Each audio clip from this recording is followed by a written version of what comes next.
now a live Radio Free Quebec sports presentation. Hello everyone, and welcome to the Middle East Hockey League All-Star Game. I'm Mike Lawler, and I'll be providing our play-by-play, along with Bill Root, your color commentator. Bill, it's nice to see the Stars taking a break from the grinding schedule and having some fun out there. It sure is, Mike. The Israeli Conference against the Palestinian Conference, these teams really don't like each other, and there's always plenty of offense. Before we start, let's go over the rules for our listeners. It's much like international hockey rules, but instead of a blue line separating the zones, there's a green line. The national anthems are over, and we're about to start play. And the puck is dropped. Palestine takes possession of the puck, skating through the neutral zone into Israeli territory. And oh, what an explosive play by Palestine!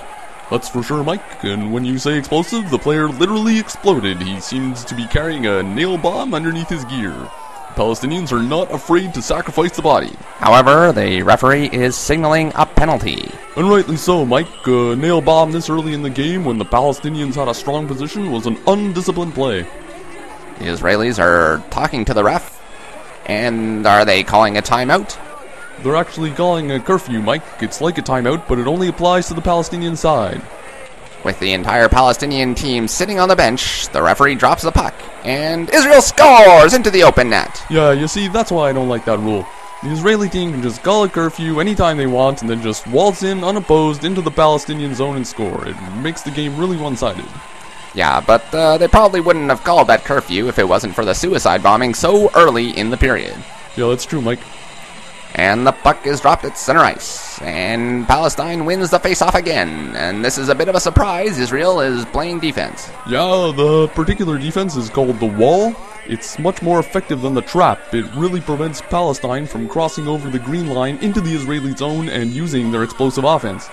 The wall is quite a controversial defense, isn't it? That's right. In international play, it's not allowed to use the wall defense outside your own zone. But you can see in this league, Israel is using the wall way inside the Palestinian zone, and it's really cutting down the ability of Palestinians to move within their own territory. If I remember right, the wall was used quite a bit in the German league in the 80s, but then they got rid of it, and it's allowed for a much more free-flowing European style of play. But here comes number 13 for Palestine, Kazam, known as the Rocket in the Palestinian Conference. Kazam plays for Hamas. Yeah, it sure is strange to see all these Palestinians playing together on the one team. Hamas players and Fatah players usually really hate each other, and I can guarantee you, after this All-Star game, they'll be back at each other's throats.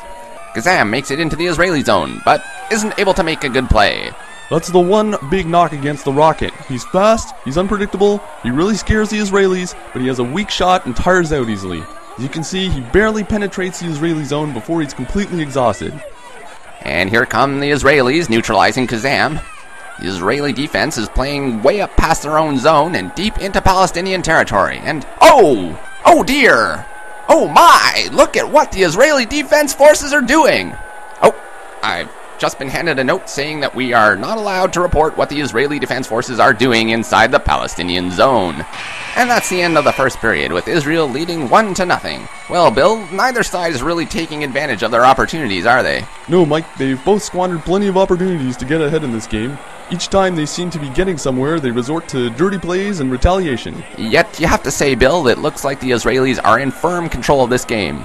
That's certainly true, Mike. I think we're seeing why Israel has won each and every one of these All-Star games since 1967. You're listening to the Palestinian-Israeli All-Star Game on Radio Free Quebec.